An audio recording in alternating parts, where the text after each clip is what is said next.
Registry Matters is an independent production. The opinions and ideas here are that of the hosts and do not reflect the opinions of any other organization. If you have a problem with these thoughts, FYP. Recording live from the super secret underground bunker, transmitting across the internet. This is episode 132 of Registry Matters. Larry, do you have the COVID from flying? I probably do. Oh my God. So we need to keep probably not even 6 feet. I don't know that would be sufficient. We need to keep maybe like 30 feet. Well, what are we right now? Across the room, it's probably 15 or 20, maybe 20.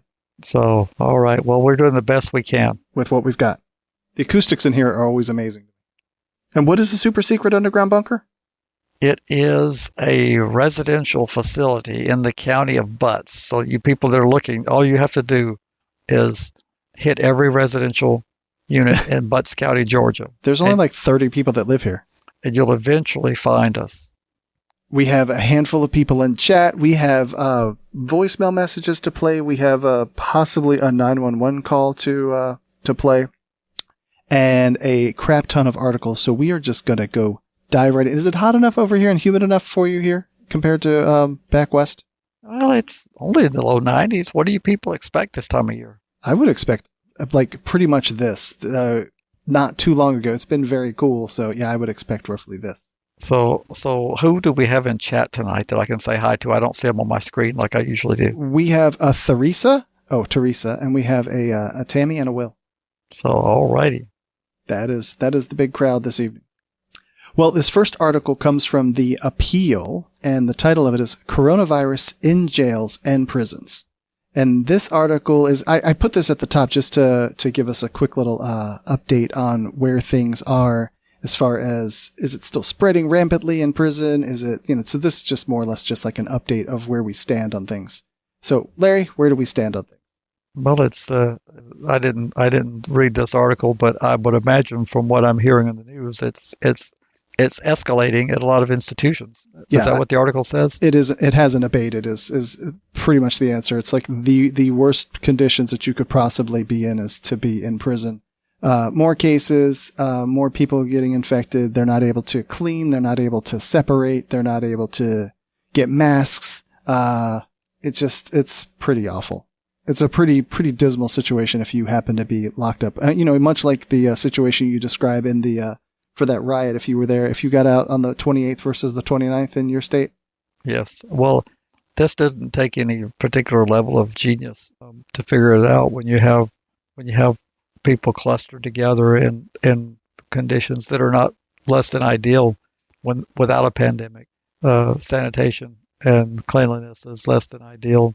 And there's so many things that work against it. Those who've listened to the podcast, we talked about early on in the pandemic. Your laundry is very restricted, at least in most facilities I'm familiar with. You don't just go to the washing machine and do your laundry. You have a laundry round that picks up laundry once a week or twice a week at best, and you're limited to your access to laundry.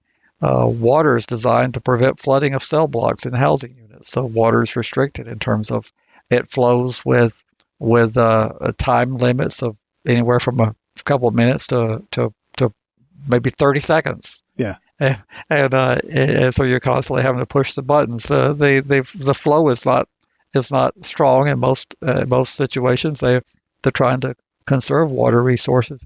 So you got all these things working against you, and then all the proximity of people being close together, and then the lack of cleaning supplies. Hey, there's something funny that you just reminded me of. I was thinking about some of them, like the faucet will flow kind of in an upward direction and then just sort of spill out. Yes. And I've seen that in some, like in the more elegant kind of high-end hoity-toity kind of designs of things where it'll like fill into almost like an aqueduct and then like you have this flowing water to wash your hands, but it's definitely like a more voluminous amount of water. But it's just this like trickle that it would drive you absolutely bonkers. That's why I'm prepared for, and this time I only had to adjust one of my rooms that I stayed in. The other one was adequate. Well, that's good to hear. Did you have any battles with any critters? Critters? What type of critters? Insect types of critters. Undesirables. I haven't had any battles with any that I can think of, no. Oh, okay. I wasn't sure if you would want to bring up talking about any sleeping critters. No, I don't know anything about that. Okay. All right then. Well, anyway, so the prison COVID situation is still dismal. That is pretty much all we really even have to say about it. Is if you are in prison at this time, it would be, I can't even imagine how people are like hanging out in the day room or something. They probably have t-shirts like wrapped around their faces. People probably get twitchy about being near anybody else. So it just has got to be awful. Well, we would have to be losing lives that didn't have to be lost by people that had they been taken out of the environment, they would have survived. Of course, everyone's not going to die that gets the virus. We know that, but we also know that within the vulnerable population, that the rate of severe what am I looking for the words? The severity increases with age and with medical with pre-existing conditions. If you look at the number of people who died, many of them have pre-existing conditions. Right.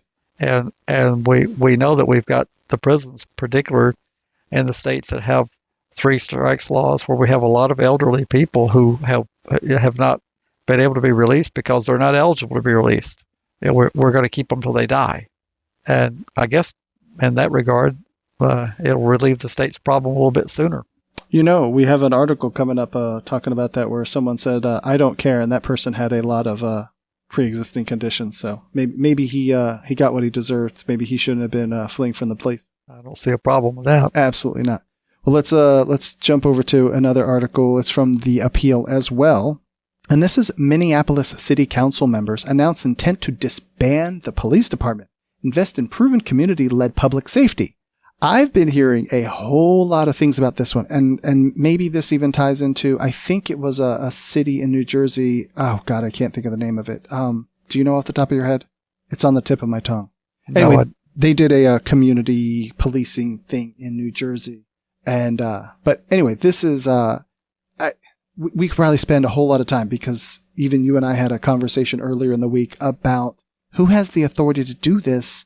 This is the city council has a veto-proof majority saying this is what's going to happen. And please tell me that you can explain this better than I would understand.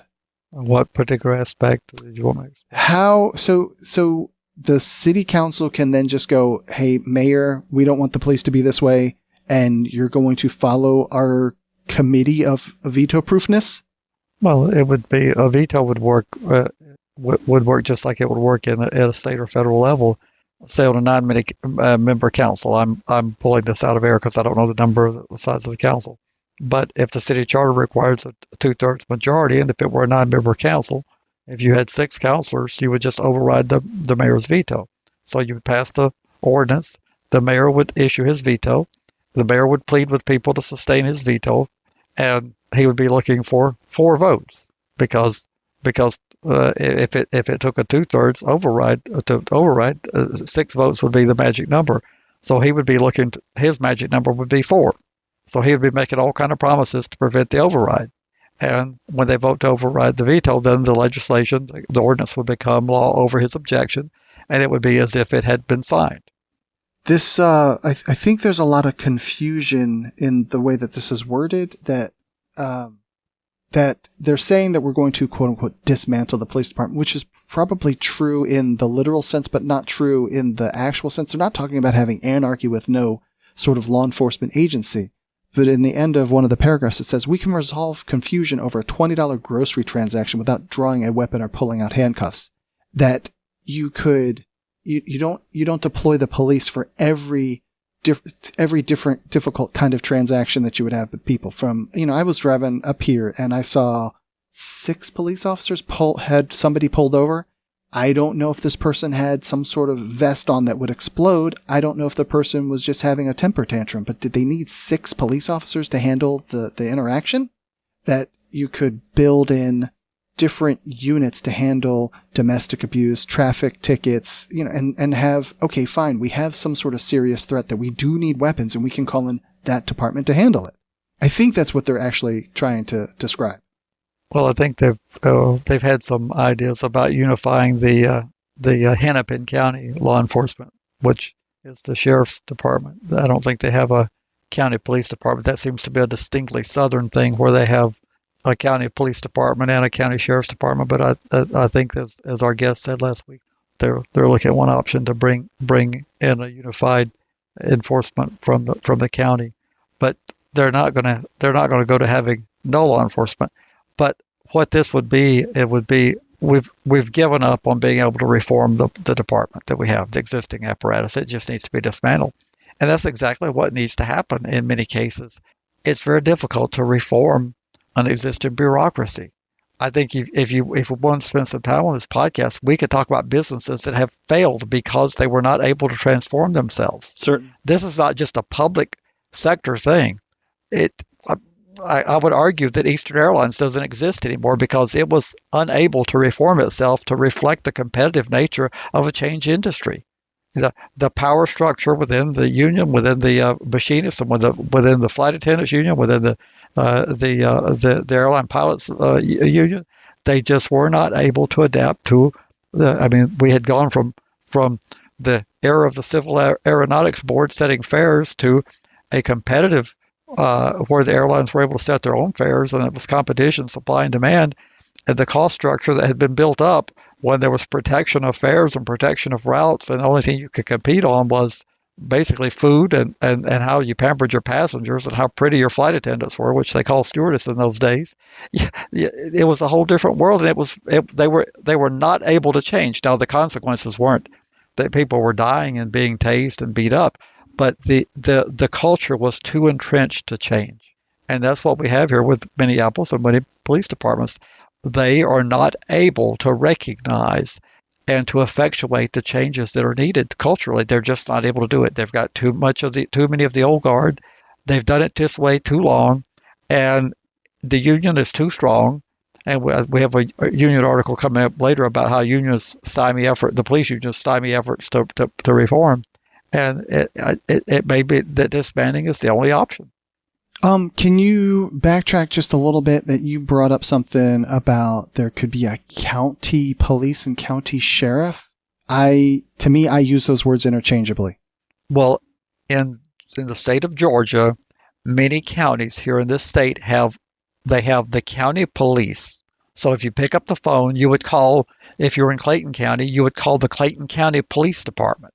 But Clayton County also has a sheriff's department, and the sheriff's department has responsibilities including running the jail, serving civil processes, summonses, and they don't typically engage in day-to-day law enforcement operations where they have a county police department. That's distinctly Georgia. I have never lived in another state where there's county police, but they are all over the state. This particular county, I'm not sure if Butts County does have a police department. I don't think they do. But the next county up, Henry County does. Clayton County does, Fulton County does, DeKalb County does, Cobb County does. They all have county police. Well, when you have county police, then the sheriff's office backs off of law enforcement, and they would serve a backup role if the Clayton County Police requested them. If the city of Riverdale, which is in Clayton County, or Jonesboro, one of those counties, said we need help, they're fully certified law enforcement, and they can provide law enforcement. They can do things, but they typically don't because they've got municipal police within the cities, and they've got a county police department that does basic law enforcement. That's pretty confusing. What's confusing about it? Oh, just the delineation of I realize that they have a separation of powers, that this one does this one thing, but like you just said, you've never lived anywhere that has these overlapping things with just a different name. So it's just... Well, I'm not so sure that it's distinctly Georgia because I've not lived in that many states, but I didn't see it in New Mexico. I didn't see it in Michigan. I didn't see it in Colorado.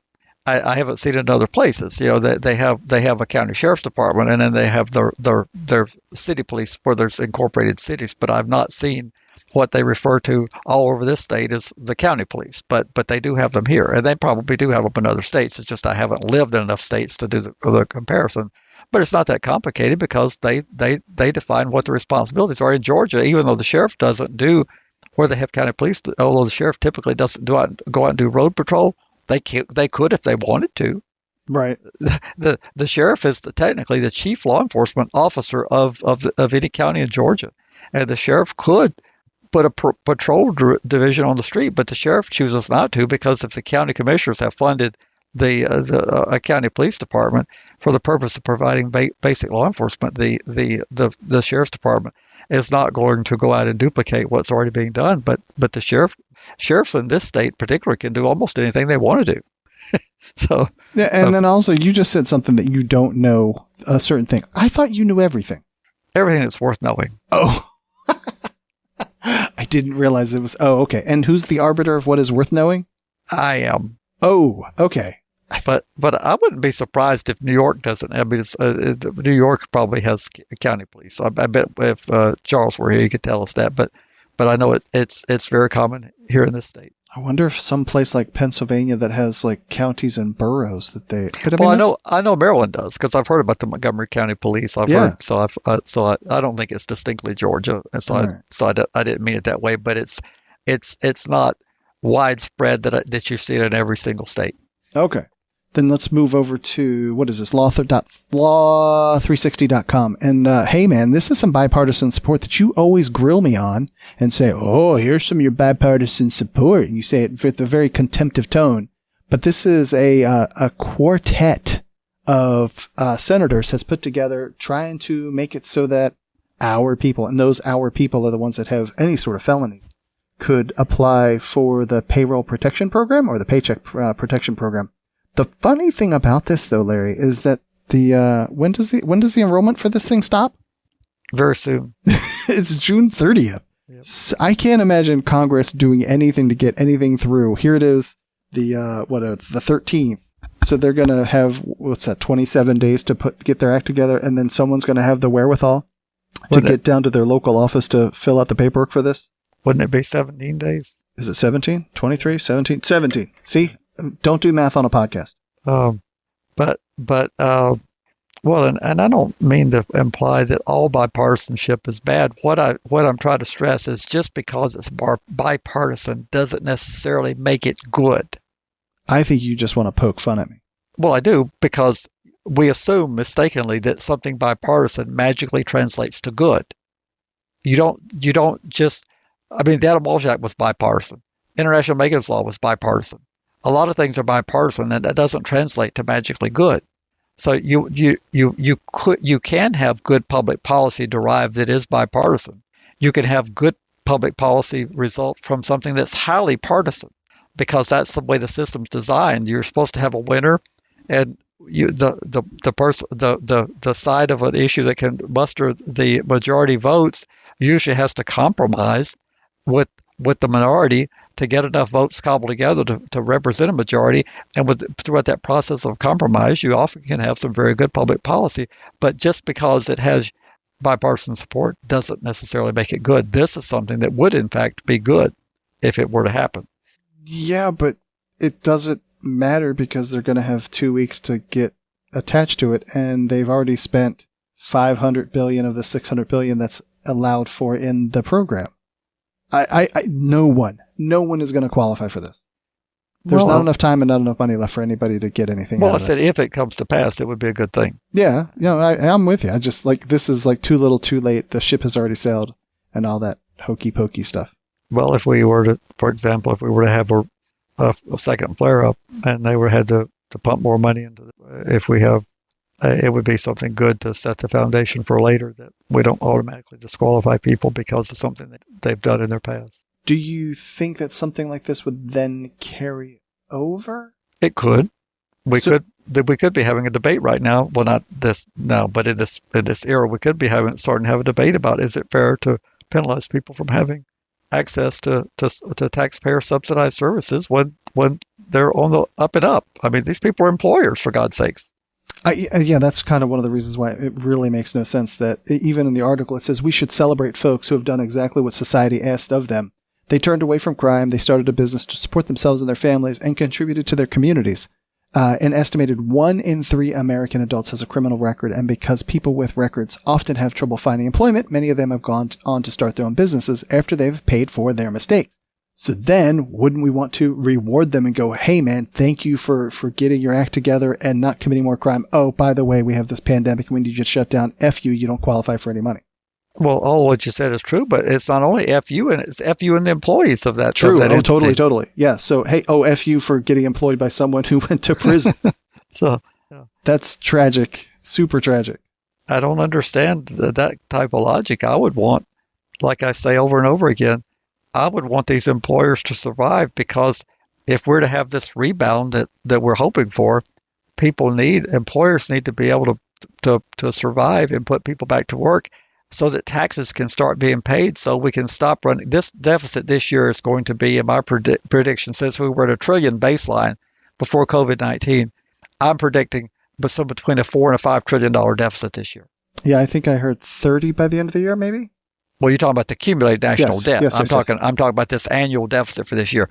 We were at a baseline $1 trillion, which had doubled from what had been inherited from the Obama years. The baseline budget deficit was $1 trillion. And when you start adding up all these programs with a 2.2 for this and 800 billion for that, you're going to add at least $4 trillion of spending. But that doesn't tell the whole story. You also have the decline of revenue. All federal revenues are going to be down.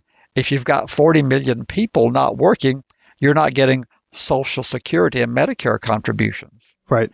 If you've got 40 million people that are not working, you're not getting the federal unemployment tax, which is a very modest tax, but you're not getting that money.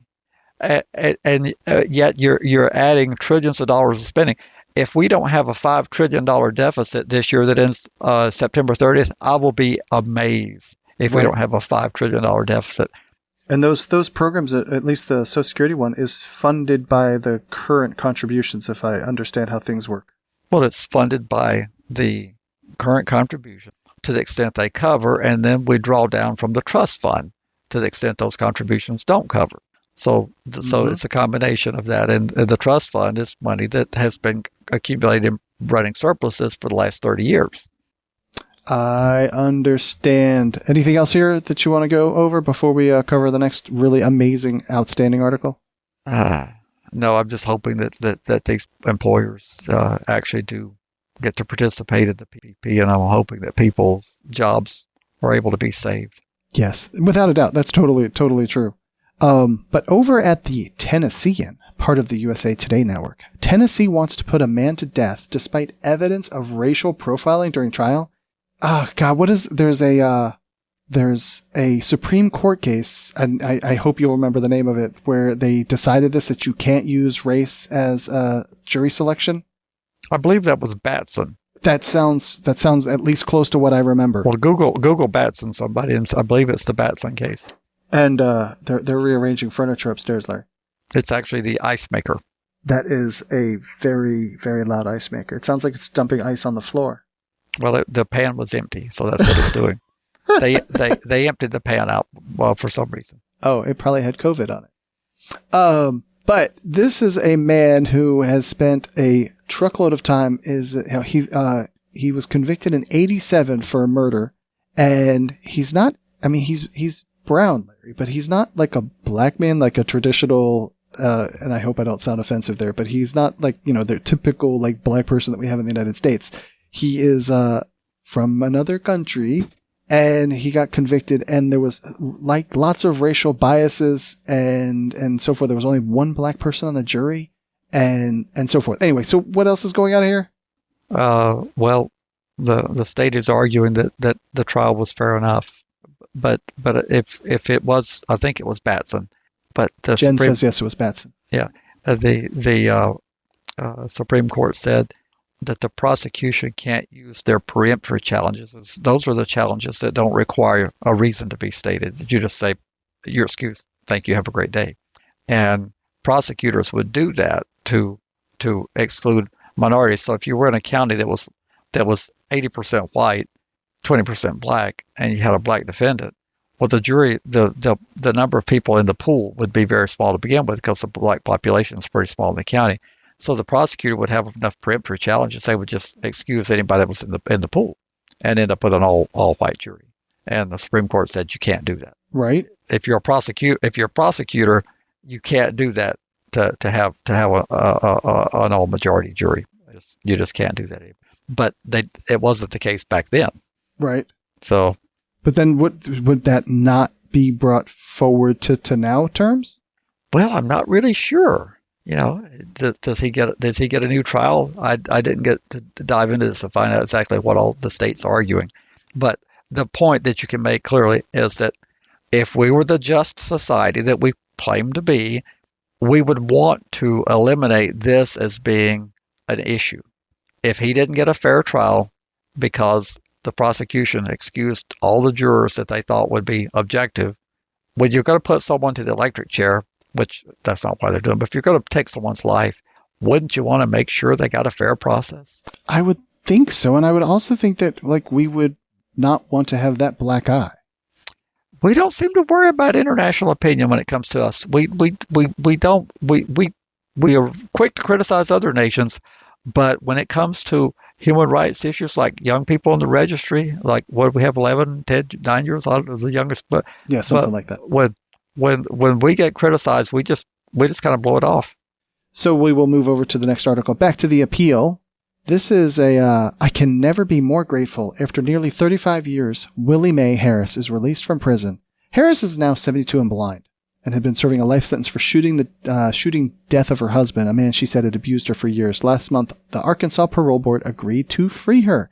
She's super excited about getting out of prison after being in prison since 1985. So what's that, 35 years? That's crazy. That's a long time.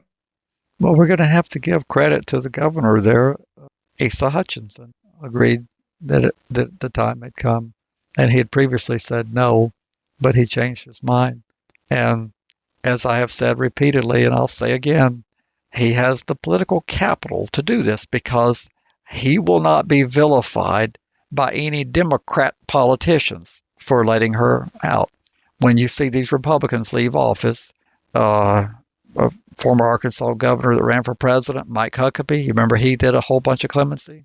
I remember the name Mike Huckabee. He became a media sensation. I think it was Fox. I don't know if he's still there. But then the governor of Mississippi, Haley Barbour, they do these things and they take very little criticism. I think the Attorney General, now I can't imagine Mississippi Attorney General would be a Democrat, but I think he got a little bit of grief from the Attorney General when Haley Barbour was on the way out the door.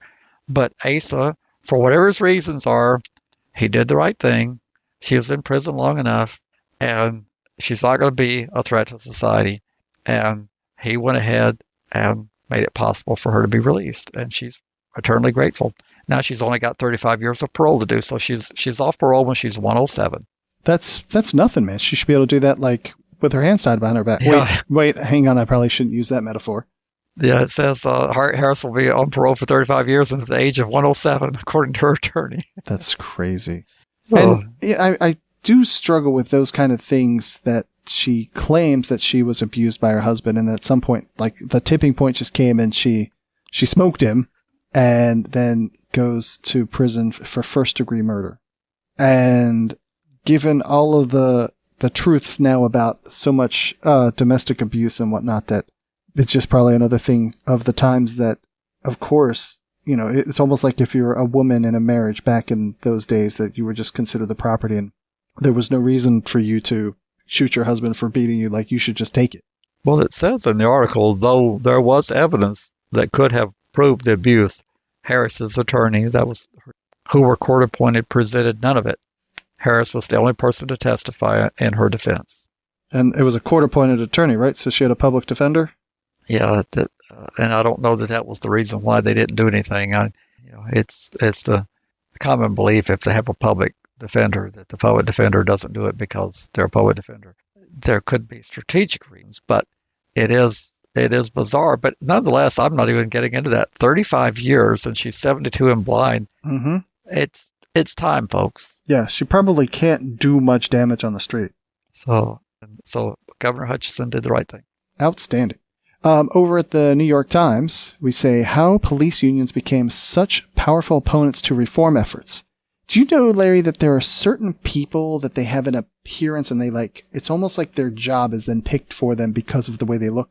This dude that is the head of the police union looks like one of those people that is in charge of a police union. Half a decade after a spat of officers-involved deaths inspired widespread protests, many police unions are digging in to defend members. I think this was more or less about the don't cross the blue line. Is that the right expression where the police officers won't turn on themselves? Yes. And, so somebody gets accused of doing something wrong, then no one will say, yeah, I saw him do the bad thing. And the police unions, I've heard a whole bunch of podcasts about this lately, of how much the police unions, with the contract negotiations and how they fill out paperwork and they can't get fired and their records are sealed from public scrutiny. I can't see how this survives. I just can't see how it survives. Well, it's an amazing thing that police unions, I don't think they're like traditional union membership is pathetically low in this country, and the unions that exist are largely very weak compared to their heyday. But yet the police unions are strong, almost as strong as ever. And people that are union leaders tell me that they're not a typical union, and I can't explain the difference. But it's amazing that they have the power they do, and part of that power is the fear that they instill. They have the ability to scare the hell out of you about bad things that we talked about last week on the podcast about what they will do to make you fear any changes. They will convince you that you're not safe anymore. Right. And I watched something today that I can't remember where this was, and I just watched it on YouTube, so take it with a grain of salt. But cameras, like 13 cameras inside a police precinct, reports come in of looting and rioting in XYZ town, whichever one it was, and all the cops just sit there. They sat there for hours just twiddling their thumbs because, they're getting so much pressure that they're overreacting. Well, we're going to underreact now. See how you like that. Yeah, they're teaching us a lesson. Right. and I hope that the framework in Minnesota then applies out. Yeah, we'll teach you a lesson too. Like, you don't have to hit everybody with billy clubs that crosses you. I saw another video of someone, he said some pejorative to the police, and they came over and just squirted him in the face with their pepper spray. Well, those 57 officers in Buffalo, initially we were hearing that they resigned. They actually only resigned from the emergency response team. Yes, correct. And they're still collecting their six-figure salary. A former police chief, I had saved the clip with intent of playing it. He said if they resign and they don't accept the assignments that the chief's given them, that they should be fired from the force altogether. Sure. That doesn't sound like that big of a stretch.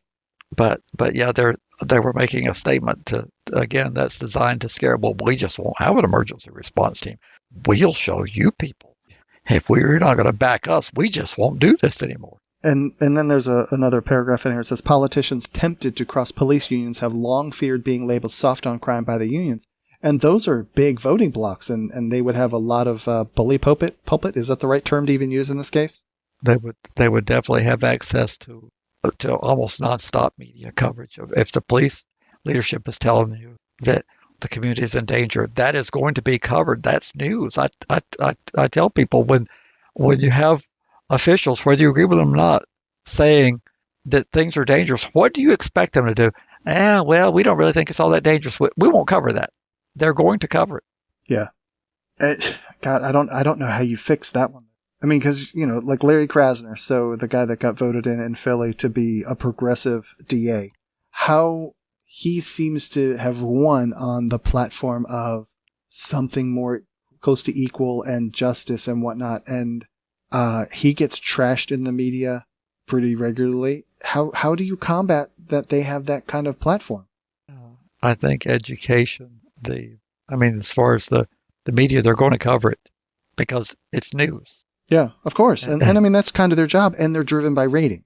But would you like them to be the arbiter and say, well, we don't think we're doing that. Let's see, we've done our analysis. Oh, well, the community's not that much danger. Well, we're not going to report that. They're going to report it. If the police say this community is in jeopardy because of these reforms, they're going to report that. It is news.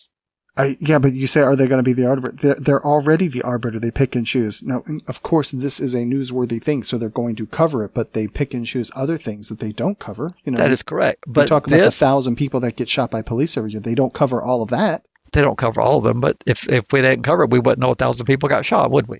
I think that happens to be from the Washington Post, like collecting statistics, because there's another article we have coming up that there's no centralized information on what our local police forces do. But in your local community, when your police are killing people. Sure. Yeah, we know when every time there's a police shooting in Albuquerque, we know. We choose to have different levels of reaction, but we know. But I'm saying if the police are saying that these reforms are going to make this community unsafe, that is news. And it's going to be reported. Yeah.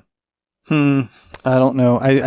This one, how do we have a group of people that carry the weapons and they have so much access to the media and they get to tell us how safe or unsafe we are, and then we make policy decisions based on what they've said without necessarily any evidence behind it because they didn't report anything because there's no reporting requirement.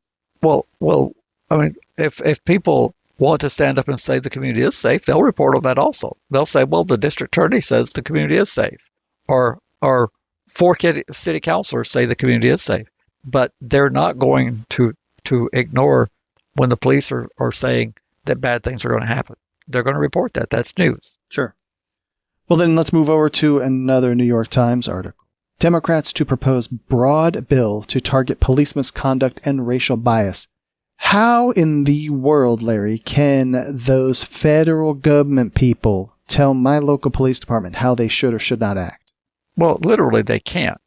But what the federal government has is money, which local communities want. And therefore, in order to get the money, they can attach conditions of the local communities. But as far as telling a local community how to run the police department, they really can't. They can say to meet federal standards, just like they do with the Adam Walsh Act.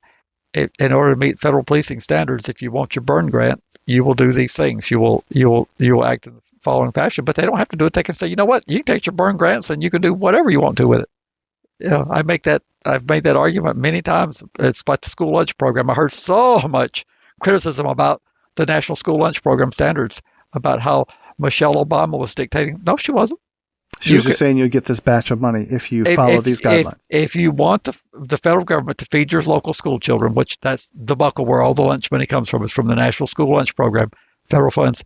If you would prefer that the federal government feed your kids rather than you taking your own responsibility at the local level and you feeding your own kids, then you have to meet these standards. But you can tell the federal government, we don't want a dime of your national school lunch money, and you can feed the kids whatever you want to feed them. And do you think the sheriff in Butts County is going to turn down that money? I don't think very many. Law enforcement wants all they can get. Now, tell me this one other thing. Are these the same people that bitch about any sort of government handouts? They typically are the people who preach self-reliance and individual responsibility. But see, they have an argument. I mean, I'll go ahead and tell you what the argument. The argument is, well, we pay our taxes to the federal government. We pay our federal taxes. And all we're doing is getting some of that money back that we've paid. And if we didn't pay the money to the federal government, we wouldn't be asking for that money back. That's their answer. I guess they would be required to pay it regardless of them receiving the benefit. Well, that's the silliness of the whole thing, because regardless of how the federal money is allocated, you're going to have federal taxes. So whether we allocate it to law enforcement or to national defense or to whatever programs, there's going to be federal taxation. But they justify it. They won't admit that they're being hypocritical. They will say, well, we're entitled to our share of the federal money. Well, we shouldn't just stand down and let the other states get it. I mean, we're entitled to our cut. That's what they'll say. And I wonder then, we've covered the article a number of times where the women get shackled when they're giving birth. Why do we have to make certain kinds of things like chokeholds and knees in the neck? Why do we have to make any sort of law that would actually target those kind of things? Shouldn't that already be like, we ought not do that? You would think so. But I've come to the conclusion when I see so much that there's not enough internal discipline within law enforcement to do those things on their own initiative. I would never like to see children, and when I say child, I'm judging them by their size and strength. If a person is 12 years old and they weigh 190 pounds and they can bench 300 pounds, and I don't really consider they're a child emotionally, but they're not a child in terms of physically. But when I see a crying 9-year-old being handcuffed with hard steel handcuffs, when the 9-year-old looks like they might could lift 40, 50 pounds if they're lucky. Yeah. And that the average adult could hold the 9-year-old's hands until they completely exhausted themselves from running out. When a child is fighting, how you can hold the child and they'll eventually completely exhaust and go limp. If you do it long enough, they will completely run out of energy. Sure. It may take a while, but I wonder, why would you handcuff that child? Mm-hmm. But they do. Mm-hmm. So since they're not able to impose their own values and say, I wouldn't want my child put in handcuffs at this age, I'm not going to put handcuffs. No, sir, chief, I'm not going to handcuff this child. I'll take a neck scarf and I'll tie his hands, but I'm not going to put hard handcuffs on. That's what we do with adult criminals. But they won't. Nobody will say no, sir, or no, ma'am. I mean, the chief doesn't have to be a sir, but nobody will say no. I'm not doing that. So it says here, the federal police misconduct statute currently makes it a crime for an officer to willfully violate an individual's constitutional rights, meaning prosecutors must prove an officer acted with the intention of depriving the person of their rights. Democrats plan to propose lowering that standard of criminal intent to knowingly or with reckless disregard. And they say that this change is likely to face opposition from police unions and their allies. What would be, so the willfully thing, like, I think I can kind of get that one, but how is willfully versus knowingly or with reckless disregard? I keep saying that wrong. Okay, with reckless would be that you're being careless, but you didn't have a state of mind of actually wanting to cause the harm. Your negligence and carelessness caused the harm. And so it's a much lower standard to prove that someone was willful. Is a tough standard to prove. Is that almost like beyond reasonable doubt? Almost, yes. So just like armchair judge for a minute, if you would, back Monday morning quarterback for me, that the situation with George Floyd, with the dude, like where would you interpret that to be? Did he willfully violate the guy's constitution, or did he with reckless disregard? Oh, I'd love to have the reckless as a standard. I know that you would love that, but do you think that he willfully did it, or do you think that threshold is still like kind of murky, that you could kind of argue that he didn't do it intentionally? That's exactly what this defense is going to be, and that's what makes me frightens me about the prosecutor upping the charges, because of the difficult standard. I want a conviction, and I'll look a person in the eye and say, we want this person convicted of something. I don't want to risk a not guilty verdict. So I don't want to reach higher than what the evidence will sustain. Okay. When you have to show, I don't believe that we have any evidence unless he had kept a diary somewhere that he had been using force on people and he hoped that they died, and his diary reflected that they didn't. So I don't think we're going to be able to show that he wanted that outcome. But we can show that with basic police training, that you would know that depriving a person of oxygen has the potential to be very detrimental to their health. So you don't want to over prosecute. You want a conviction. I would much rather him go to jail for 7 years than to go free. Okay. Because he gets to be a convicted felon, he gets to serve time, he gets to be away from his family, and he gets to do some reflection on his behavior. He gets to come out and face not having a career. He gets to have to compete for a job, and he gets to be labeled. And he won't qualify for the payroll protection program. And so I'm not concerned about him spending decades and decades in prison. I want him to be convicted of something, because I want the message to go out to officers, because we're not going to have an overnight change in police culture. I want the evidence to go out to officers that if you do this type of behavior, you will be charged and you will be convicted of something. And if you don't like the idea of going to prison, and so we get back to, I would prefer with the prosecution where the likelihood of a conviction is far more certain, and with these reduced standards that they're talking about. But that's a bunch of liberal Democrats. Now you got to remember, the liberal Democrats don't control the U.S. Congress. Who controls the Senate? Republican. Particularly who? Mitch McConnell. Yep. And he is the worst human being on the planet. Maybe not the worst human being on the planet, but Kim Jong-un is worse. But this dude is way up there, top 10. He's definitely has. He has power. He knows how to use his power. Like, there are other people that you could say have more power, but they don't necessarily know how to use it. he knows how to use it. He's very strategic. He's methodical. He frightens me deeply. Well, on the federal misconduct statute, I'm reading the same you are, makes it a crime for officer to willfully violate the individual's constitutional rights. The officer is going to say, I wasn't trying to violate his rights. I was trying to keep a very strong man restrained. But what do you, come on, like, speaking of this specific situation, after he's non-responsive for 3 minutes, you probably could go, he's not resisting anymore, which I don't think he was resisting to begin with. But at some point in time, you'd be like, maybe I could reduce my knee pressure on his neck at this point.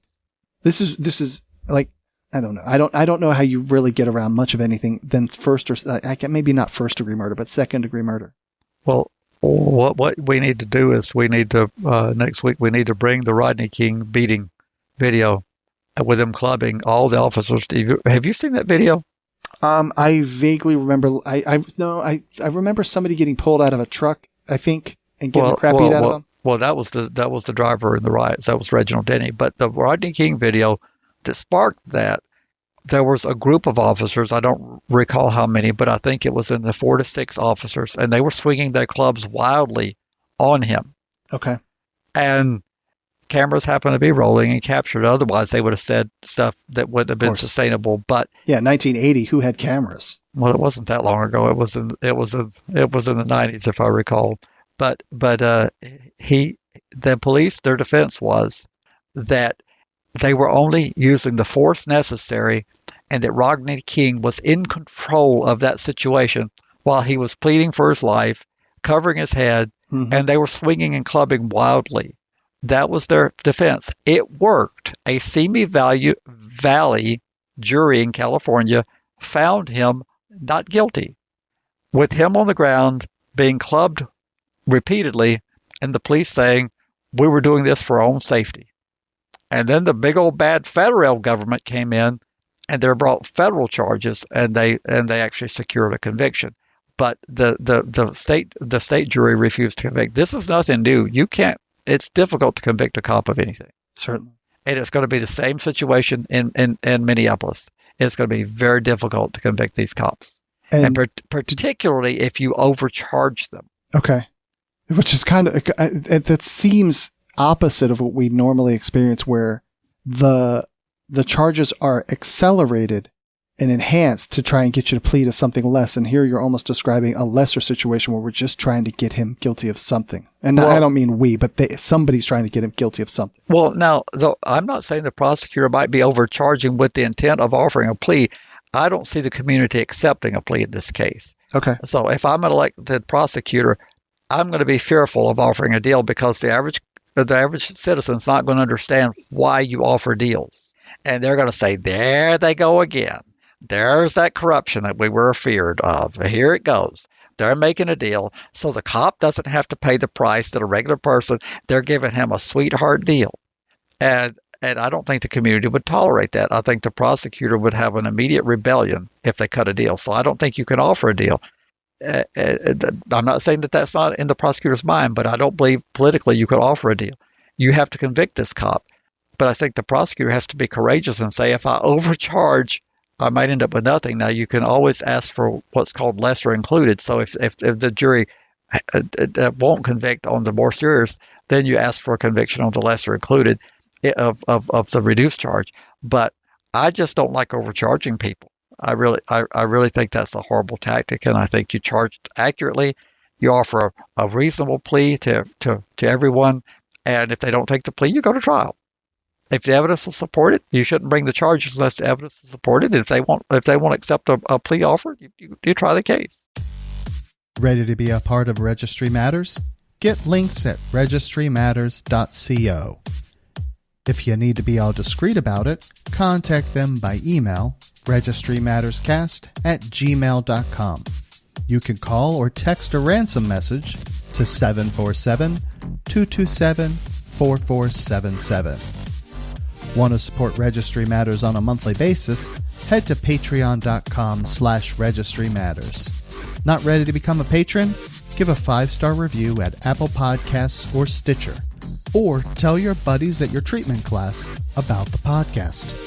We want to send out a big heartfelt support for those on the registry. Keep fighting. Without you, we can't succeed. You make it possible. Now here's an article from CNN. It says videos often contradict what police say in reports. Here's why some officers continue to lie. This is from CNN.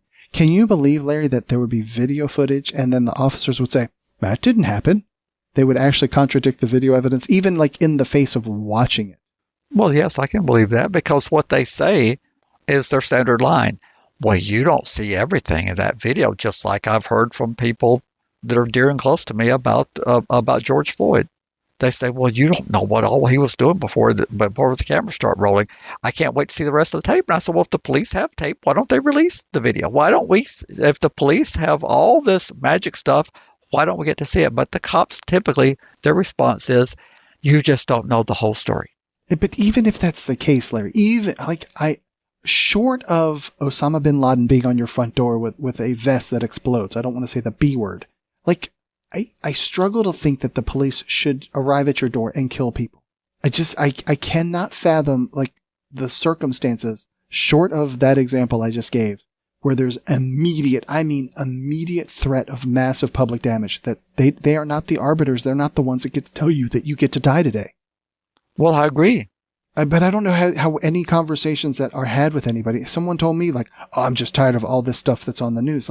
But I saw something on Reddit, some protester, a white woman, had said, if it was listing the circumstances of some of the high profile ones. If my son got put in the back of a van and died, if my son went to the store and didn't return, if my son was just, went to the store with $20 and didn't return, I would be burning up the city too. And I think that that message, especially when we talk about our people, the registrants, the PFRs, the people in return, they go, if anybody messes with my kid, I would kill them.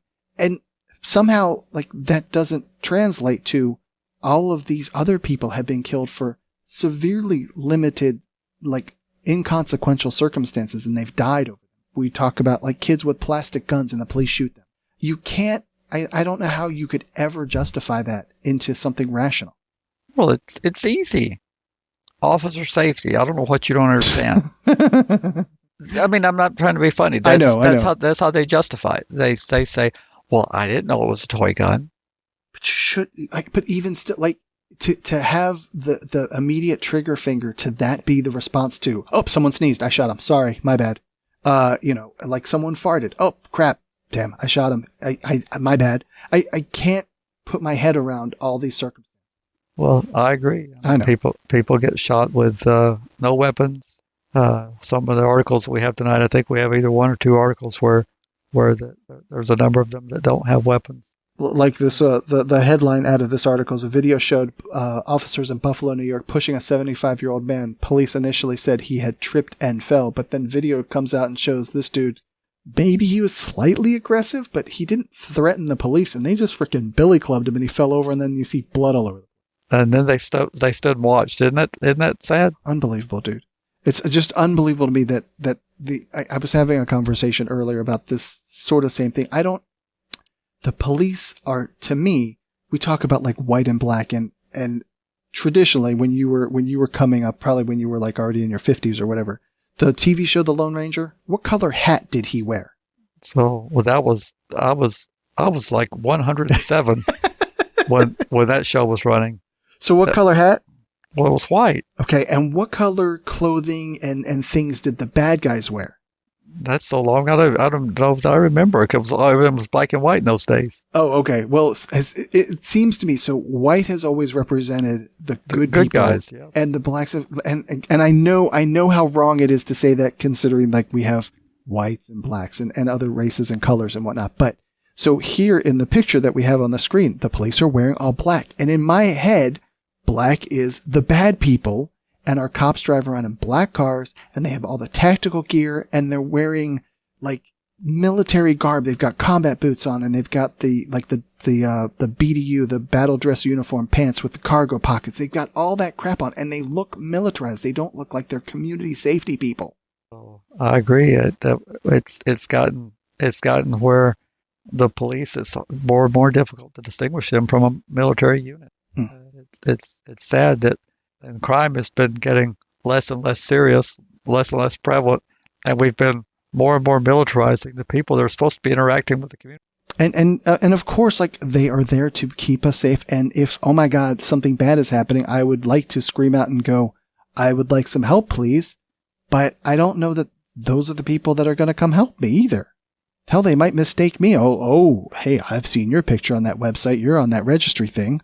So you must be trying to make something up to get somebody else in trouble. Yep, you're the bad guy. Apparently. What's this crazy article from Vice says police are gaslighting us? Reformers say body cameras and video evidence would stop police brutality. Instead, we're being told not to believe our own eyes. This goes along with the same thing that we were just talking about. In Buffalo, police said a 75-year-old man who was walking alone, doing nothing when he was pushed over by a cop, hit his head on cement, started bleeding from his ears, and was ignored by a group of a dozen officers. Tripped and fell. And they have several other examples of similar things. How is it that the police can try and stand by that the video evidence doesn't? It goes against what their story is.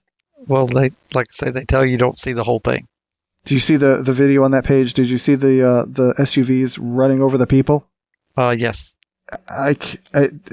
We had no choice. We were surrounded. You could have backed up. You could have done nothing. Were they going to break in their windows? Maybe then the police are threatened and they could do something. They would have tear gas. I think that would be an appropriate use of if they're trying to roll your car over and take you out and beat you to death. But if they're just protesters on the street, why did the two SUVs freaking gun it and mow people down?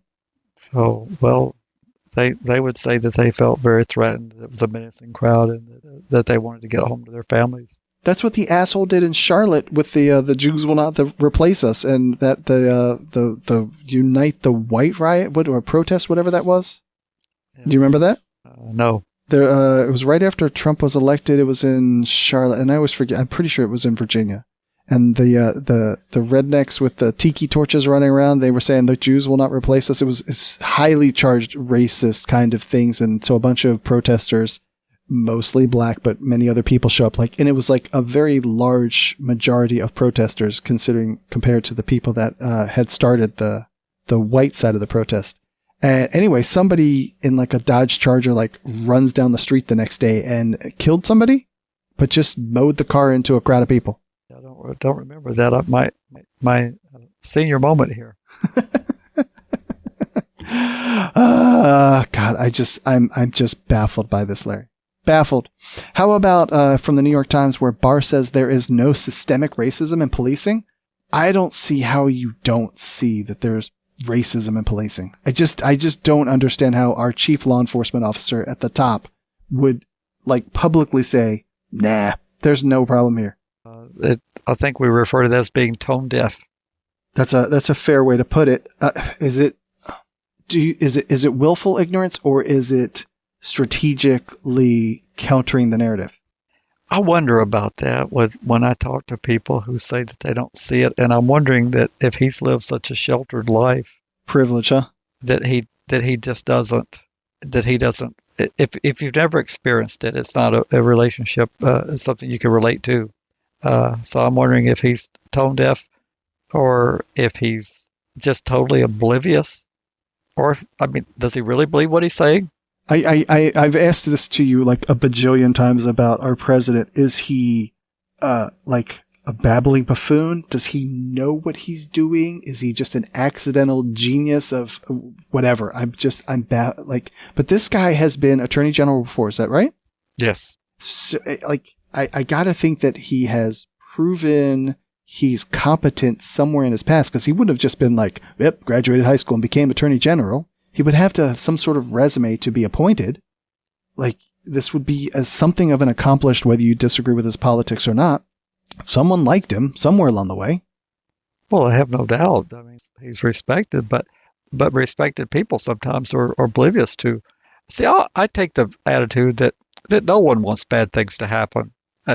Believe it or not, whether you're liberal or conservative, contrary to Rush Limbaugh, liberals are not wanting to destroy America. In their mind, they think they're improving America. I do not believe that when liberals attack conservatives that they want to destroy America. It makes absolutely no sense. that they want to destroy America. They want America to be better for them. I mean, people who are succeeding, they want to be even more successful. And when they propose privatizing Social Security, I don't believe they're trying to destroy Social Security. I don't believe that at all.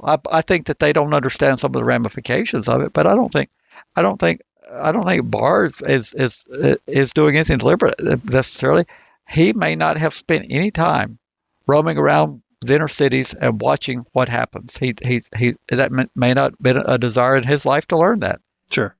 And if nobody's ever said, Mr. Attorney General, you're just flat out out of touch with what happens in minority communities. He may not understand, but for him to say there's no racial bias, to me, all he would have to do would be get into a police car with a hidden camera and watch it on patrol. Yeah. And that's all he would have to do. And compare notes as to who gets asked to open their trunk, who gets pulled aside for being in a particular, asking, why are you here? What are you doing? And they're doing nothing but passing through. I don't think it would take very long to figure it out that there's some biases in policing. To go along with that, the acting Homeland Security Secretary, Chad Wolf, said that systemic racism was not an issue for law enforcement. So, I mean, it's clearly not just him, and I'm assuming it's not just the two of them. It probably runs further deeper. And I would also point out that both of these are white men. Well, there's not a lot of diversity in this national administration. What's up with that, do you think? I mean, we've got Ben Carson, and what else? Who else have we got? Oh, God. And he's been there the whole time. Him and whatchamacallit, the secretary, the education secretary, Betsy DeVos, they've been there. They're like the only two people that have ridden the entire time, which I find amazing considering all of the turmoil. But as far as other minorities, like none that I can think of. Jeff Sessions, he was short. Does that make him a minority? Well, I'm talking about black. There's no blacks in this administration other than Ben Carson I can think of. I would agree. Well, then, let's see what's over at the Washington Post, which I might be stuck behind a paywall. Let me try and navigate my way around that one real quick to go over this one. Open incognito, because I can trick the system really well. All right, protests spread over police shootings. Police promise reforms. Every year, they still shoot and kill nearly 1,000 people. This is where I was reading this, Larry. It says, that year, the Washington Post began tallying. This is after the Ferguson, Missouri one. The Washington Post began tallying how many people were shot and killed by police. By the end of 2015, officers had fatally shot nearly 1,000 people, twice as many ever documented in 1 year by the federal government. And then they kept doing it in the same roughly 1,000 people in 16 and 17 and so forth. So they've been like doing their own independent analysis of this to come up with their own version of the total. It's an alarming number to me. It really is, because again, we lead the world. Yeah, we apparently lead them in another category, Larry. So if you were to go to the United Kingdom, you'd be hard pressed to find the police ever killing anybody. Yeah. So what do you think about a manager that I've worked for? He says you can't manage what you can't measure. So if we just sweep all this crap under the rug, then we go, oh, hey, it's not a problem. If we would track it, if we would, I guess going back to the power of the purse that ties some sort of funding to it that you have to report this, I don't know how you validate the accuracy of it, but you make police units report in to get some sort of federal dollars. I don't know how else you would report these things. How would you have accurate data to manage that this city is more gooder than another city? Is tracking a significant problem, because deaths are pretty much recorded. But don't you end up with the coroner in cahoots and say, God, I don't remember if it was an article we had tonight, but there was an autopsy on someone and the coroner said nothing. Like there was nothing in the autopsy report. So then the family has to go get their own private autopsy. Isn't that even like George Floyd? They said that they found things in the autopsy that aren't true. Right, but regardless of what the autopsy says, wouldn't we know that the police killed him? Who would be the institution that reports that happened? Well, all deaths as far as I know, in every jurisdiction, are recorded if they're known. And so if someone dies in police custody, I don't know how that the last person who had contact with him, we know whose knee was on his neck, right? Sure.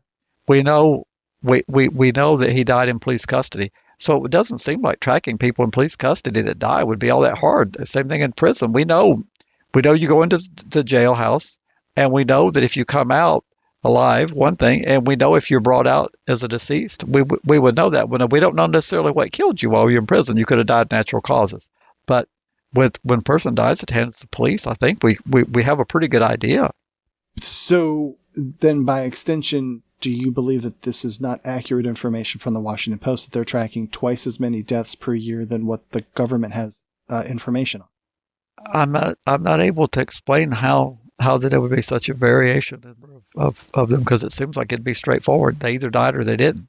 I get that part, but then the quote unquote cause of death and circumstances, does the family of the deceased have any say in how that is documented? And then how is that information aggregated and produced into a report for someone to go, well, this police department has killed way more people than per capita than this police department? I don't understand the mechanism for that information to travel up the chain of command. Well, I'm assuming, and this is only an assumption, but I'm assuming that if in our state it'd be the Office of Medical Investigator, I'm assuming if OMI receives report of a death, whether it's in police custody or not, OMI would send out an investigator to do an investigation. And of course, the police would be interviewed. The OMI person would say, "Well, what were you doing with him?" "Well, I had my knee to his neck." "Okay." What happened next?" "Well, he went silent for 8, 10, 14 minutes." "Okay." Well, then, and I don't know the intimacies of what goes in an autopsy, because I've never observed one, but my understanding at a basic level from what you see on TV and what you hear about is that they take the control of the body and they try to figure out what the causes of death were. If there was a particular cause of death, but the first thing you'd know would be you pick the corpse up at the police department in police custody. You would know that, right? And then you would start looking into the cause of death. You might find that the person had all sorts of issues once you begin an autopsy. Now, we have a person in New Mexico. I can ask more about autopsies, and we can get on next week, because that person who's retired now used to do those things. We used to. But I'm assuming that we would know who's dying in the police custody. I guess you could have people that would go into a coronary arrest because they're in police custody, and the police having custody that might not have anything to do with it, their cause of death. But it seems like that there would not be a huge variation. I can't argue with your analysis there. I'm been conflicted on the Washington Post making their claim that they have tracked, and I don't know what their mechanism of tracking was. Did they just take eyewitness reports and, there's like, hey, I watched Larry die by the police, and they just accept that as being the truth? I don't know how I have a decent amount of respect for what the Washington Post does as journalism. I realize that they're slanted in a certain direction, but I don't think that they have been called out terribly for being inaccurate like some other outlets. Oh, really? For instance? Yeah. I mean, well, even CNN, gets called out fairly regularly for being shoddy. But, maybe there's another one that has 3 letters and starts with an F and is the name of an animal. Uh-huh. I won't be specific about which animal that was. It's sort of like a canine kind of animal. Uh-huh. Have you figured out what I'm referring to yet? It's a little hazy to me, but so, alrighty then. And then we have another. Okay, so that's the same article. Then, all right, that's the Atlantic. If you don't have like a college education, you cannot read articles from the Atlantic. Just about. They use very big words. The first step is figuring out what police are for. This is an article, like I said, from the Atlantic. For reform to succeed, American communities need to have a conversation about what the purpose of police is and think hard about what jobs could be better handled by other institutions. This, we've kind of been tiptoeing around this one. If you have somebody that's having a mental health issue, like some kind of breakdown, and you get the police out there with billy clubs, like that's probably not the appropriate response. But I don't think that we're having the conversation in the country of trying to figure out how we should delineate those roles. I think we had a clip. Maybe it was a clip, or at least I heard someone say, well, we just send the police to do everything. So the police, like, everything looks like a nail and they're the hammer. There's some fairness, in all fairness, there's some truth in that. The police are de facto the problem solvers where we've had either never adequately funded or we've reduced funding for. It's like our jails have become de facto our mental health wards, and the jails really don't want that responsibility. And the police get called out when you have there's got to be a name for a down and out that's more appropriate, but a person who's down on their luck and who's not completely rational. Guess who gets called to deal with those people? It's the police. We don't have anybody else to send. So you have a person who may be struggling with mental illness, and this person with all this garb, dressed with guns and handcuffs and clubs and everything, comes rolling into the scene. And the police officers are trained to talk sternly and with command and with confidence, and to be, and that probably escalates a lot of situations. And in fairness to the police, they probably would be happy not to have these roles that have been thrust upon them. But unfortunately, that's where we are with society. We don't have anybody else to call but the police. So that's the article points that out. That what do we want from the police to do? Do we want to have less police and more people that are able to respond to those type of situations where you need more of a counselor, a compassionate person rather than an aggressive armed person? And would you get better outcomes? I think you probably would. I want you to put on your hat and pretend that you're a particular attendee of the First Atlanta Conference. It says, the crime rate has for several years now been at historically low levels. What's your response? I've heard that before. What was the response that the person gave you? Well, it said it was bogus. So this must be some shoddy publication, The Atlantic. Psh, who would ever believe anything that they publish? Oh, obviously not that person. Can you, in your mind, lay out how you think it should be delineated? How? What should be delineated? The police can you think of how we should identify, how we, like, quote unquote, break up these different roles that they play? Well, when crime is happening, clearly a law enforcement response is an option to consider, but I think we have to get into, do we really want to send out a heavily armed for a counterfeit 20? Right. Was that, had you sent out let's try to see if we can all agree on this. If you had the British model where you send out an unarmed officer, where they usually use a lot of verbal jousting and persuasive. If you watch an officer in the UK, they usually try to persuade the person to do what they want them to do.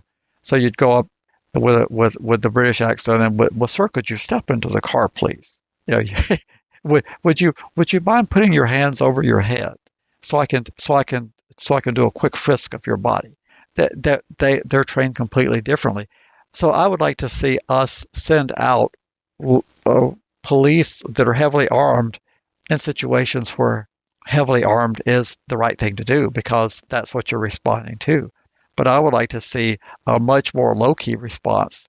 They're still sworn officers, but maybe they come in plain clothes, and maybe they talk to you like a friend. Hey, I'm with the Albuquerque Police.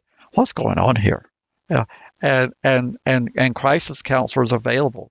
Mental health services, of course, that means funding, and we might have to raise taxes. Oh, stop. We're going to shut it down right now. I'm going to press stop on this recording as we speak right here.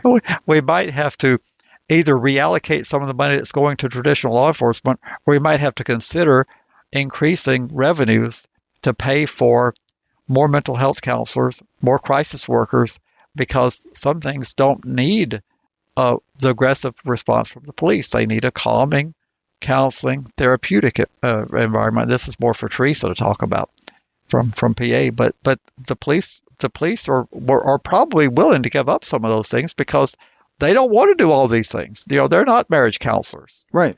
One of the things the police hate a lot is domestic disputes. I can imagine that they do. They hate with a passion because they know that they have to arrest somebody. We've got this famous bipartisanship that you talk about.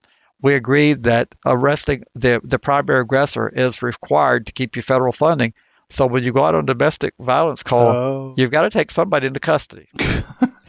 If you, and sometimes custody is not the answer, because by the time the police get there, the parties have had some resolution, and they want to call a truce, and they turn on the police, and the police get scratched and attacked and cussed and everything, because they're in the middle of this. So I bet we could actually get the police to agree on some things they would like to get out of that part of the business. Teresa actually did say, she said, defund the police and funnel dollars to mobile mental health crisis units, among other things. Is Teresa listening right now? She absolutely is. All righty. Well, we might need to fire her up. Yeah, we might. I don't know that we should do that tonight with the internet connection we have. The super secret underground bunker has some really shoddy internet. I've already been disconnected once. Well, don't let it happen again. I will try. When I load up new pages for the next article, it takes it like minutes for it to load.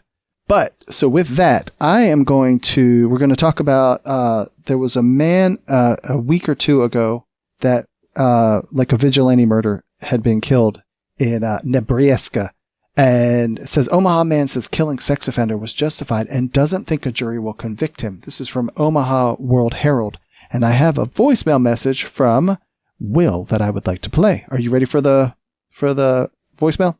I will do my best. All right, here we go from Will. Good evening, Larry and Andy. This is Will from Tennessee, and I have a question regarding the vigilante murder of Mattieo Condoluci by James Fairbanks. And there have been GoFundMe pages set up to pay for Mr. Fairbanks' legal defense against the murder charge that's been imposed. And I have read the comments on that page, and they are so vile and disgusting. This murderer has been raised to the level of a folk hero, and there's a Facebook group dedicated to supporting him, and according to the World Herald, thousands of people have supported Fairbanks online, and a store in Nebraska is selling t-shirts that read, Fairbanks did the world a favor. Can those kinds of comments and expressions of lethal sentiment be admitted into court as evidence that the registry does indeed subject registrants to a very real danger that would amount to cruel and unusual punishment? I'd like to hear your thoughts on that, and thank you for what you guys do, and to all the rest of the world who loves the registry so much. You're such friendly young people. Good evening, and thank you. Cannot get him to save my life to actually say what FYP is. Well, I liked it till they got to the very, very end about does the registry cause danger? People, clearly.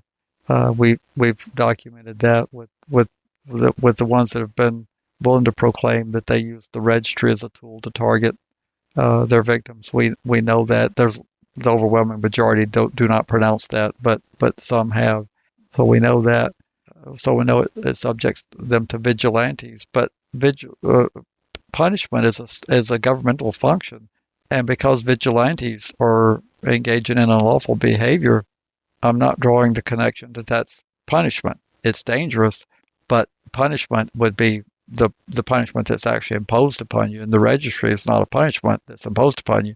It's the collateral consequence of either a conviction or a not guilty by insanity or something that triggers the duty to be part of the registry, to be a participant in the registry scheme. So up until the part where he said, does it constitute cruel and unusual punishment or whatever? I don't say that it does that. Does it open up new avenues for legal challenges? I think it does do that. I think it shows that the internet publication with address specific and with the type of detail that it does, I think it bolsters the claim that the internet is a dangerous tool, and it's a government-aided tool that allows the public to engage in vigilante. I mean, I think it moves our cause forward. And in terms of the jury, I think he might be right that a jury won't convict them. If you remember when they took the person to jail, you remember that they applauded. He received an ovation upon being admitted to jail. Do you remember that? Yeah, I do, and I have some clips from the change.org campaign to help fund his legal defense to read off, most of which just say things like, he's a hero, he has saved all of us from these terrible people, and doing things that the government won't do and protecting our children, etc. Well, now, but just think about the absurdity of this. A jail facility full of people who the majority are generally pre-trial, pre-conviction. These are people who want to be presumed not guilty. They want to have a good attorney. They'd like to have a robust challenge against the state and hold the state's feet to the fire in terms of burden of proof.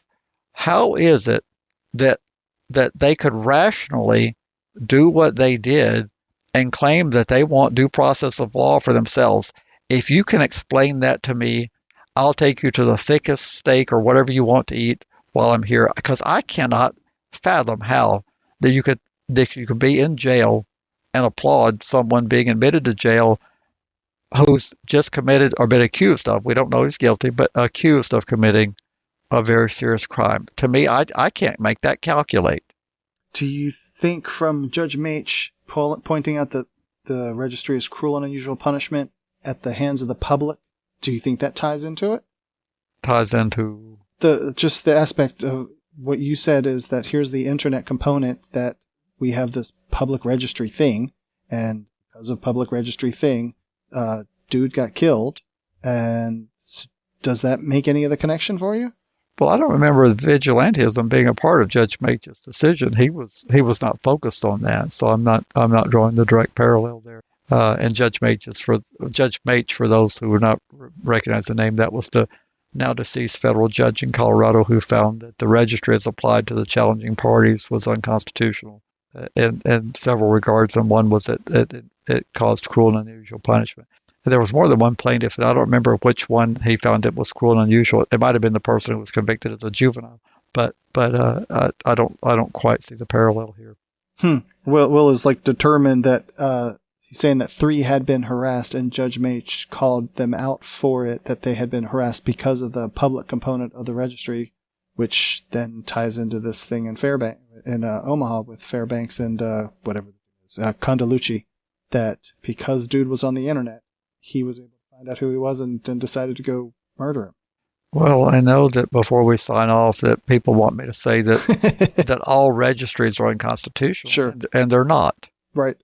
All criminal registries are bad, but they're not all unconstitutional. You could have a registry that would be constitutional. Now, I don't think any of our legislative bodies would be capable of designing such a thing, because there'd be too much pressure to pile on things that would make it unconstitutional. But you could have a constitutional registry. So, to take this Omaha thing by extension, so if it didn't give dudes 123 Main Street, but just said in the general vicinity of this intersection or in this county maybe, then dude would never have necessarily known that he lived next door. Plus, as I understand it, all of the registries say that you cannot use this for anything other than just your basic informational purposes. Like, you can't use this to go and be a vigilante. And dude killing another dude is, that, as far as I know, our criminal code shuns that kind of activity. Yeah, it's already against the law. But if someone would break the law, do you think simply putting an admonishment that you shouldn't misuse this information, do you think that would do anything? No, I certainly don't. But then does the judge, does he get, God, you would only have to have one person hold out, correct? To convict him of murder, would you just need one holdout? Well, you need one holdout to acquit. I mean, to hang the jury, but right. So then can the judge get in there to the jury and go, look, I don't care what you think about the registry, killing another human is bad. I mean, does the judge get to, I know the judge does a little bit with the jury as far as here are the rules, here's what you're actually listening for. So did he do this premeditated and all these things, and then they're all going to go, he's not guilty? Well, I think I follow your question. Jury nullification doesn't happen very often. That's when, despite the evidence, the jury finds not guilty. You're correct. The judge would, in the instructions, and even before you get to instructions, in the vetting of the jury, you would be trying your hardest, if you're the defense, to make sure that those type of biases are not there. But you can have a runaway jury. Okay? All it takes is a really strong personality to emerge as the foreperson of the jury, and you can end up having a runaway jury, and people can do things that are rational, but the evidence is pretty compelling. So it's hard to imagine that he won't be found guilty of something. They may settle on a lesser charge because they identify with what he did and why he did it. I mean, it's I can imagine scenarios where you walk into your bedroom and your spouse is there with your best friend and you lose your brain and you kill them in the heat of the moment. This guy kind of pondered it for days, and he went to the dude's door and knocked on it and talked to him for a second, and he just said, I was just overcome with rage and I just shot him right there on the spot. It feels a little bit less than just I was overcome with rage and anger at the moment. No, it sounds very premeditated to it. It does. It's at least maybe not premeditated to the point of, but hey, I'm going to go have a talk with this dude. Okay, I can't handle it anymore. I just must kill this person. I mean, it's so ridiculous. Plus, have you seen dude's mustache? Yes. That is an amazing mustache. Condoluci has one of those 1920s things that curls up and around a few times over. Looks like a weirdo.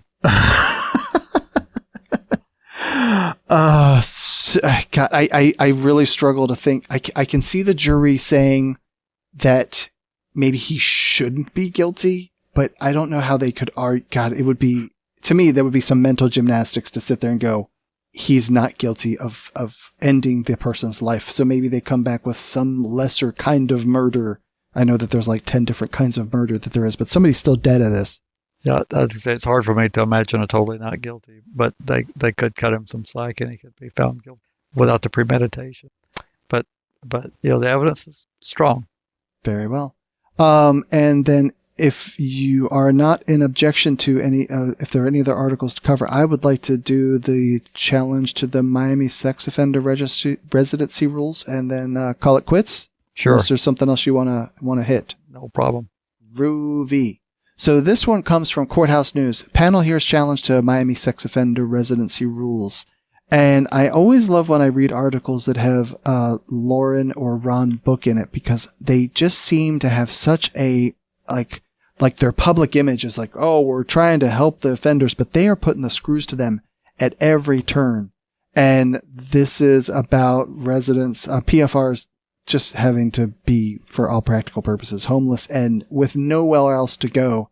And I was hoping that you had some information that you could fill in the gaps on where this may be heading. Well, I didn't get the chance to. So what we have is an appeal in the 11th Circuit. And for those who haven't followed it, the 11th Circuit is in the southeast United States. It's based in Atlanta, and it covers 3 states, Georgia, Florida, Alabama. It's one of the circuit courts of the United States court system. So when you try a case at the district court level and you're an unsatisfied party, you have a right by law to appeal to the 11th Circuit. So the challenge was filed against the 2,500 feet requirement, prohibition for, it's not all offenders, it's certain sex offenders, but the prohibition that makes it difficult to find housing in Miami-Dade. And the district judge said, nope, this is constitutional, so it's on appeal. The 11th Circuit, just FYI, has been sitting on a case out of Alabama, which is one of the 3 states in the circuit, McGuire versus Strange. And that's been sitting in the 11th Circuit for a number of years now. And those who attended the NARSO National Conference, the webinar, or whatever we call it these days, one of the attorneys on that case, Phil Telfayan, was a speaker. Yep. And I don't know if that came up. I have not been able to watch any of the conference. Yeah, he talked about it pretty much exclusively for the hour that he was on. Yes. Well, that case has been sitting there unresolved. So my expectation would be that based on the track record of the 11th Circuit, this case may go some time before it's resolved on the appeal. Can you enlighten me on I mean, I have no idea what they do. Do they play golf all day? What is the holdup of them deciding on a case for years and years and years? Well, we don't know on this one. It could be anything from a member of the panel died or had health issues. They assigned the cases to 3 judge panels, and it could be anything from that to there's an evolving body of case law and registration, and they're waiting to see if the silver bullet they're looking for to either give them the backup to strike the thing or to uphold it, in the case of McGuire versus Strange. So it could be any number of things. But someday they will eventually decide the case. It's just not this day. Who knows when, but they will eventually decide the case. And same thing with the 10th Circuit in the case that you just mentioned earlier with Judge Mage. The 10th Circuit's been sitting for some time on that case. They will eventually decide the case. 2,500 feet is it half a mile. Half a mile. It is half a mile, but it doesn't half a mile as the crow flies. Like that's a 7-8 minute walk. At not even anything of a brisk pace. It's not that far. But when you turn it into a big circle, it is a gigantic number of square feet that now is off limits. It's so crazy at how big that is, that in a place like Miami-Dade, like that is a very congested place that there is now effectively no place for them to live except for this tiny little carve out. And then when they go there, they run them off and now they've got to go find some little other carve out for them to go hang out at. And somehow, so the original judge says, nope, you can do this. That's what, and I looked at the 45-page opinion, which I may have read back in 2018 when it came out, but I don't recall enough details to talk intelligently about it. But I'm sure that the judge felt that he or she had done a brilliant analysis for coming up with because just because you don't like something doesn't make it unconstitutional. And what you're arguing is banishment. And the issue of banishment as it was understood in colonial times, which those who claim they're literalists and believe interpret by what the words would have meant at the time, banishment didn't include just not being able to live at a place. Banishment included being told to leave town and never come back. So the defense of these laws is they say, well, we haven't banished them from town. They can spend money. They can be here. This is not a banishment. This is merely that they cannot live here. Or they can live here, but they have to live within the boundaries of what's acceptable. But it's not a true banishment. So then you have to come up with a new legal theory. And a good legal theory is not that I don't like this law, this bad public policy. That doesn't make it unconstitutional. Bad public policies don't magically become unconstitutional because you disagree with them. I disagree, Larry, and we should not allow this. So that's what people who don't understand what the court's role is. Their court's role is not to save us from unwise choices that we've imposed on ourselves through a democratic process. Stupid but constitutional. Yes, I think we need to play Scalia. Do you have that handy? Oh, my God. It would take me moments to get there. So vamp for a minute, Larry, and I will find stupid but constitutional. So, but yeah, when we have bad laws from a policy perspective, that doesn't make them unconstitutional. You have to put forth a constitutional argument. Like it deprives, the one that I'm chomping at the bit is the religious separation of the First Amendment, where people are effectively not allowed to go to church.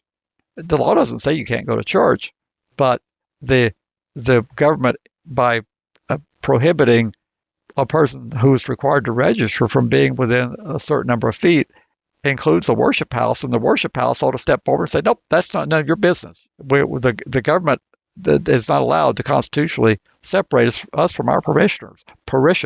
So therefore, we've got a constitutional argument. But just because you don't like the fact that there's an exclusion zone, unless they did it retroactively and took your property from you, at first blush, it doesn't look unconstitutional because it's not a banishment. It's a restriction. Do you remember if it was the clip that was about originalism? The Constitution that I apply is not living but dead, or on Defense of Marriage Act? I don't remember. We don't want to look for it tonight. Yeah, I don't know which one it is. I should probably get that as just a little itty-bitty one little thing. We're at the end of our time allocation. We are. Absolutely. We're at 1:40. So that is all I've got, Larry, unless you have anything else that you would like to talk about, plug, discuss, describe. Well, I would like to know if someone wanted to support the podcast or contact the podcast, how do they do it? Oh, okay. Well, first of all, your answer is always going to be very careful. However, first of all, you have to go get internet, and there is no internet here at this location. It is garbage. So from here, these people could not support us. However, other people could go to patreon.com/registrymatters. And of course, we love all of our listeners, but the ones that support us. You guys are the bestest in the whole world, and we so very much appreciate it. It makes this a much more enjoyable endeavor, and it makes the pockets a little bit heavier, I guess. Yeah, heavier. And there's another stimulus check coming, Larry, so maybe we could entice people to give us the new stimulus check. Well, we'll have to wait and see about that. How long are you in town for? Till next weekend. Excellent. And traveling was good. How did you have an interesting experience at Hartsfield? Just a little 3-hour stay over, but no, Hartsfield was the only thing interesting was there was nobody in it. Nobody in it. I don't know. Like some time ago, I flew out of there like at Thanksgiving, and the security line was like wrapped all the way around the food court. I didn't need to go through it because I was barely passing through, but sure. I can imagine it was not very. I didn't encounter any problems along the way in terms of security delays. It was running with fewer personnel, but it was running pretty rapidly. And Will wants me to ask you: you did bring the shower head? I did. I had to use it. I couldn't get a drop of water in Raleigh. You didn't go to Raleigh? Yes, I did. You did go to Raleigh? Yes, that was my first stop. Oh, and that's why you were telling me about. Okay, now I understand. I didn't realize. I thought you were being silly when you talked about. Oh, never mind. Okay, I thought you ran into somebody somewhere else. I got it. So. All right then. Well, that is going to close things out. The show notes will be at registrymatters.co. You can find YouTube. You can call in at 747-227-4477 and registrymatterscast@gmail.com. There you go. That's everything. So thanks, everyone. Have a great night, and I will talk to you soon. Good night.